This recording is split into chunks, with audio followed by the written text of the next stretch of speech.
ایو یهودی راغی یا رسول الله مسلمانېږم خو ایمان ځکه نه راوړم چې ستاسو دا ملمانه بار بار راځي او صحابو کله تقسیموي دا ملمانه مې نه دي خوښ.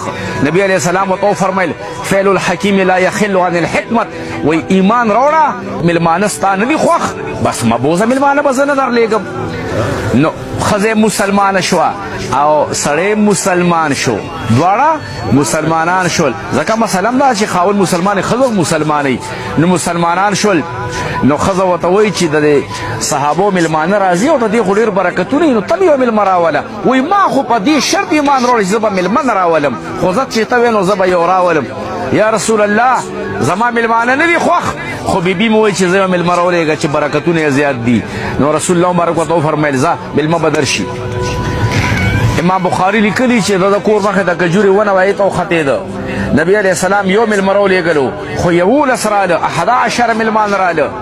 یا رسول الله ما خو یو ویلو دا 11 د کمې. بیا چې مېلمانه وته یو او یا مېلمانو دی راغی یا رسول الله تاسو خو ما ته 11 مېلمان رالیږلي او هغه کور ته دننه شو روټۍ او د هغوی هغه طعام او اکرام وشو او بچو مې وله خوراک ورکړه بېټک کې او بیا خو یو او یا مېلمانه د کوره لاړل. دا نور بچ ته په دیوالونو کم طرف باندې راغلي وو. وایي نه بچیه ما یو مېلمه درلېږلی و، تا ته الله کشف وکړه دا د نبي علیه السلام معجزه وه.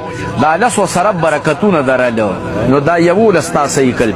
او بیا یو او یا نو یو مېلمه او یا د دغه کال غمونه مصیبتونه پریشانۍ وي چې ستا د کور طعام یې وخوړه نو مېلمانه هغه غمونه مصیبتونه دنه د کوره لاړه بهر شو دنه.